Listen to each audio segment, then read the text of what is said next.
नमस्कार, morning news में आपका स्वागत है। मैं हूं आपके साथ सिल्वी बैनर्जी। बुलेटिन की शुरुआत कर लेते हैं इस वक्त की बड़ी खबर से, जो रायपुर से है। रायपुर से आपको बड़ी खबर बता रहे हैं, जहां साय कैबिनेट की कल महत्वपूर्ण बैठक।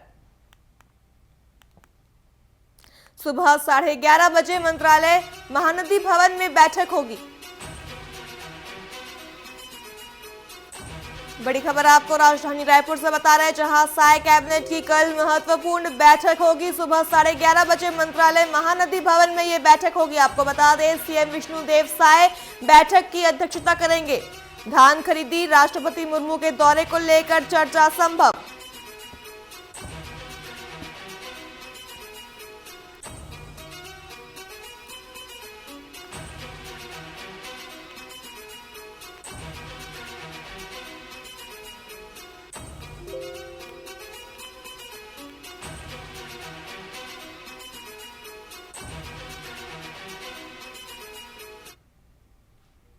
रुक कर लेते अगली बड़ी खबर का, जो रायपुर से है। रायपुर से आपको बड़ी खबर बता रहे हैं, जहां छत्तीसगढ़ में फिर शुरू होगा मुख्यमंत्री जनदर्शन। मुख्यमंत्री विष्णुदेव साय सुनेंगे लोगों की समस्या। बड़ी खबर आपको रायपुर से बता रहे हैं, जहां छत्तीसगढ़ में एक बार फिर मुख्यमंत्री जनदर्शन शुरू होगा। आज सुबह मुख्यमंत्री निवास में जनदर्शन का आयोजन होगा। दोपहर 12 बजे से 3 बजे तक मुख्यमंत्री सुनेंगे जन समस्या।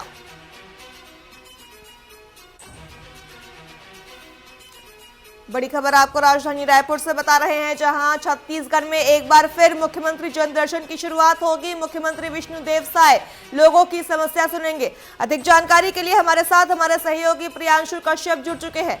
जी प्रियांशु, आपसे पूछना चाहेंगे, एक बार फिर मुख्यमंत्री जनदर्शन की शुरुआत होगी, मुख्यमंत्री विष्णुदेव साय लोगों की समस्या सुनेंगे, क्या कुछ इस पर जानकारी निकलकर सामने आ रही है?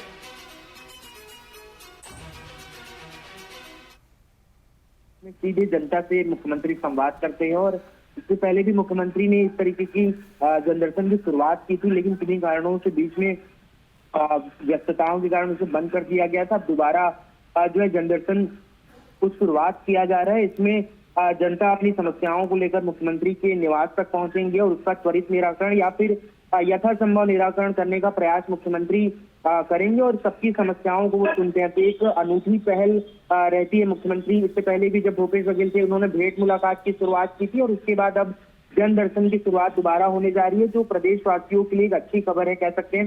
सुबह से चूंकि जन दर्शन के लिए लोगों की भीड़ लगी रहती है मुख्यमंत्री निवास के सामने, और उसके बाद 12 से 3 बजे तक मुख्यमंत्री सभी लोगों की समस्याओं को सुनते हैं और उसका त्वरित निराकरण का प्रयास भी करते हैं। जी प्रियांशु, तमाम जानकारियों के लिए आपका धन्यवाद। तो ये थे हमारे साथ हमारे सहयोगी प्रियांशु कश्यप, जिन्होंने बताया कि किस तरह से जो है आज से छत्तीसगढ़ में एक बार फिर मुख्यमंत्री जनदर्शन की शुरुआत होने वाली है।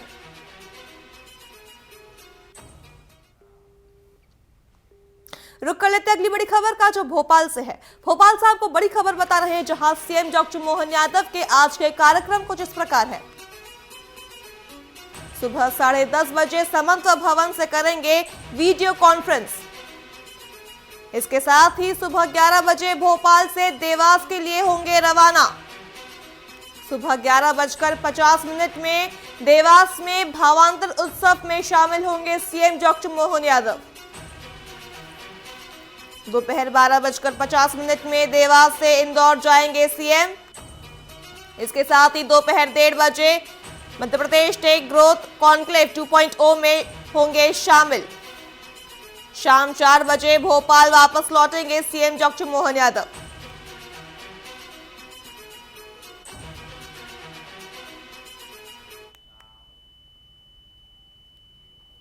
अगली बड़ी खबर भोपाल से है। राजधानी भोपाल से आपको बड़ी खबर बता रहे हैं, जहां सिविल जज परीक्षा 2022 का अंतिम परिणाम जारी। इंदौर के भामिनी राठी ने टॉप किया। बड़ी खबर आपको भोपाल से बता रहे हैं, जहां सिविल जज परीक्षा 2022 का अंतिम परिणाम जारी हो गया है। इंदौर की भामिनी राठी ने टॉप किया। इसके साथ ही बेटियों ने एक बार फिर बाजी मारी। युवतियों की संख्या ज्यादा, अनारक्षित वर्ग से 32, ओबीसी से 14, एससी वर्ग से 1 अभ्यर्थी चयनित। मध्य प्रदेश हाईकोर्ट ने किया परिणाम घोषित।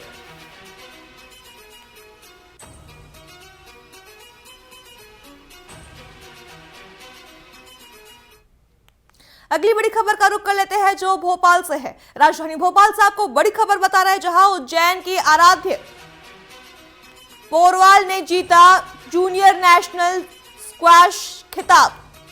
चेन्नई में हुई प्रतियोगिता में किया शानदार प्रदर्शन। आराध्या ने किया स्वर्ण पदक अपने नाम। प्रदेश और देश का बढ़ाया मान। बड़ी खबर आपको भोपाल से बता रहे हैं, जहां उज्जैन की आराध्या पोरवाल ने जीता जूनियर नेशनल स्क्वैश खिताब। इसके साथ ही मुख्यमंत्री डॉक्टर मोहन यादव ने बधाई दी है। खेल जगत में आराध्या बनी गई नई स्टार। बड़ी खबर आपको भोपाल से बता रहे हैं, जहां उज्जैन के आराध्या पोरवाल ने जूनियर नेशनल स्क्वैश खिताब जीता है। चेन्नई में हुई प्रतियोगिता में शानदार प्रदर्शन। अगली बड़ी खबर भोपाल से है। भोपाल से आपको बड़ी खबर बता रहे हैं, जहां यूथ कांग्रेस के अध्यक्ष पद का रिजल्ट जारी।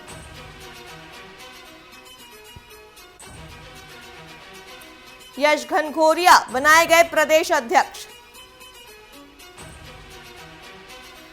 भोपाल से आपको बड़ी खबर बता रहे हैं, जहां यूथ कांग्रेस के अध्यक्ष पद का रिजल्ट जारी हो गया है। यश घनघोरिया बनाए गए नए प्रदेश अध्यक्ष। इसके साथ ही अभिषेक परमार और देवेंद्र सिंह दादू को प्रदेश उपाध्यक्ष के पद पर नियुक्त किया गया है। अधिक जानकारी के लिए हमारे साथ हमारे सहयोगी गब्बर सिंह ठाकुर जुड़ चुके हैं। जी गब्बर जी, आपसे पूछना चाहेंगे, भोपाल में यूथ कांग्रेस के अध्यक्ष पद का रिजल्ट जारी हो गया है, क्या कुछ इस पर जानकारी निकलकर सामने आ रही है?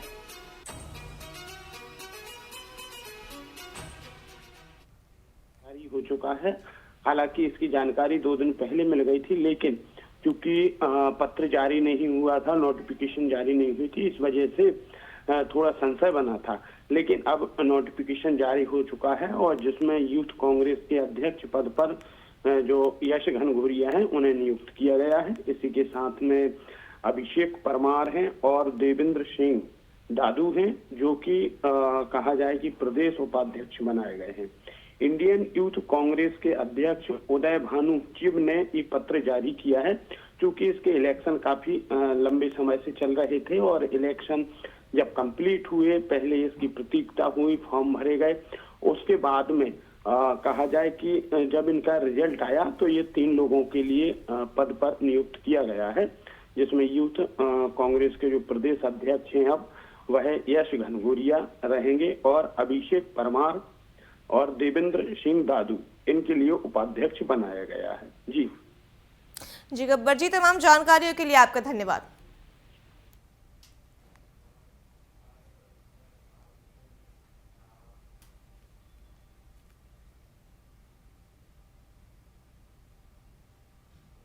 अगली बड़ी खबर का रुख कर लेते हैं जो भोपाल से है। राजधानी भोपाल से आपको बड़ी खबर बता रहे हैं, जहां मध्य प्रदेश में निगम मंडलों में राजनीतिक नियुक्तियों का रास्ता साफ। इसके साथ ही केंद्र से हरी झंडी मिल चुकी है।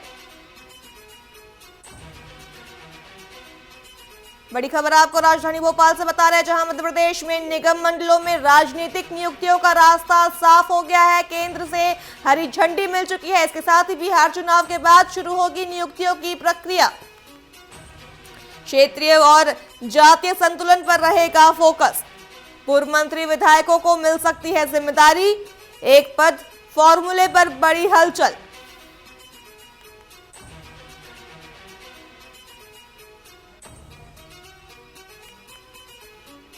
बड़ी खबर आपको भोपाल से बता रहे हैं, जहां मध्य प्रदेश में निगम मंडलों में राजनीतिक नियुक्तियों का रास्ता एक बार फिर से साफ हो चुका है। केंद्र से हरी झंडी मिल चुकी है।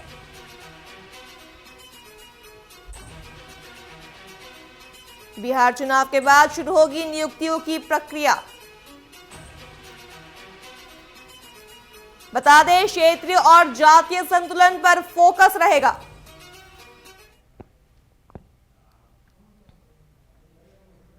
खबरों का रुख कर लेते हैं। करेरा में पुलिस ने अवैध शराब को लेकर बड़ी कार्रवाई की है। पुलिस ने रामराजा धर्मकांटा के पास खड़ी कार से एक 40 पेटी देशी और अंग्रेजी शराब जब्त की और मौके से एक आरोपी को गिरफ्तार किया है।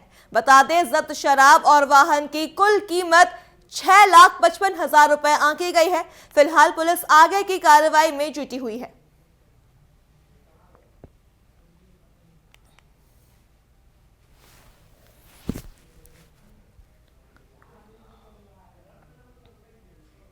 खबर इंदौर से है, जहां इंदौर क्राइम ब्रांच ने फरार ड्रग तस्करों पर इनाम घोषित किया है। बता दें, डीसीपी क्राइम ब्रांच ने कुल 9 फरार आरोपियों पर 10-10 हजार रुपए का इनाम रखा। इनमें जनवरी 2021 में 70 किलो एमडी ड्रग्स बरामदगी मामले में 4 आरोपी भी शामिल है। इस केस में अब तक 49 में से 45 आरोपियों की गिरफ्तारी हो चुकी है। क्राइम ब्रांच का कहना है कि फरार आरोपियों को जल्द गिरफ्तार कर पूरे नेटवर्क का खुलासा किया जाएगा।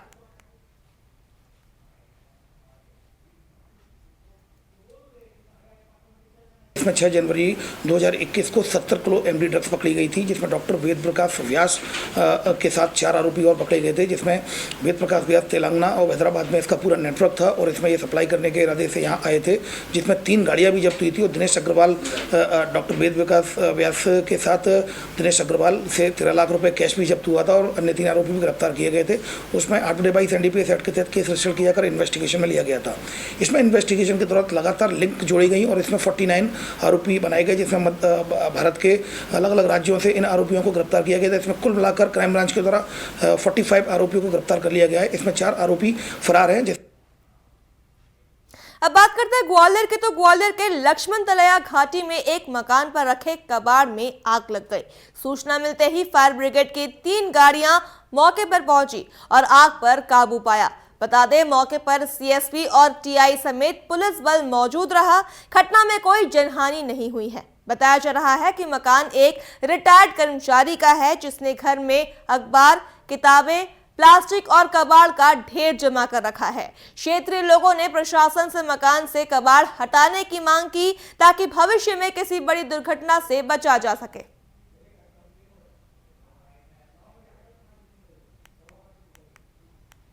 इसमें आग लगी थी। फुलबाग मैदान में गए थे, वहाँ से आए थे प्रोग्राम में से, कपड़े चेंज कर रहे थे, जब तक ये पटिया चटकने की आवाज आई तो लोग नीचे से चिल्लाए कि बच्चों को लेके नीचे आ जाओ।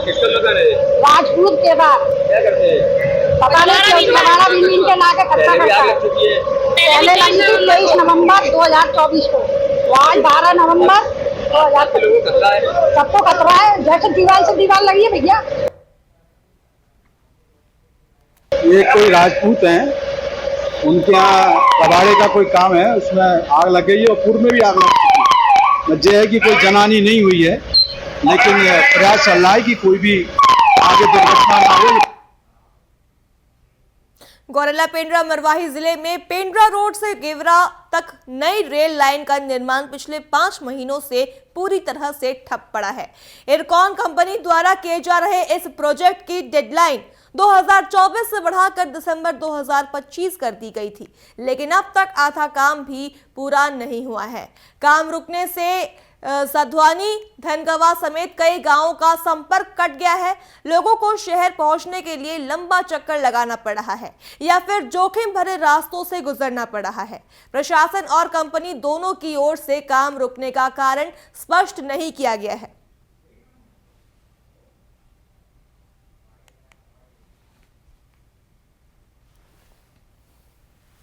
रेलवे की हालत बड़ी जर्जर है सर, क्योंकि 4-6 महीने से काम बंद है, जिससे आने जाने में बहुत समस्या होता है। ब्रिज का काम चल रहा है, लेकिन ये वाला जो आउटगोइंग वाला जो मार्ग है, ये भी पूरा ख़राब करके रखे हैं।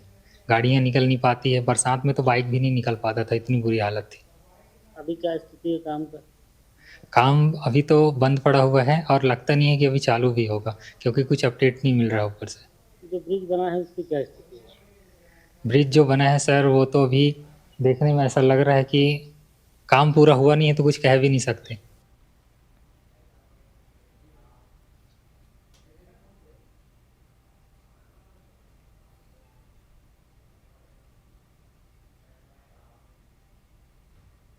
कोंडागांव में बस्तर ओलंपिक की रंगारंग शुरुआत हुई। इस आयोजन का उद्देश्य माओवाद प्रभावित क्षेत्रों के बच्चों की प्रतिभा को निखारना और उन्हें मुख्य धारा से जोड़ना है। विधायक लता उसेंडी ने कार्यक्रम का शुभारंभ किया और कहा कि हार से सीखकर आगे बढ़ना ही सच्चे खेल भावना की निशानी है। ओलंपिक की शुरुआत रस्साकस्सी जैसे पारंपरिक खेलों से की गई।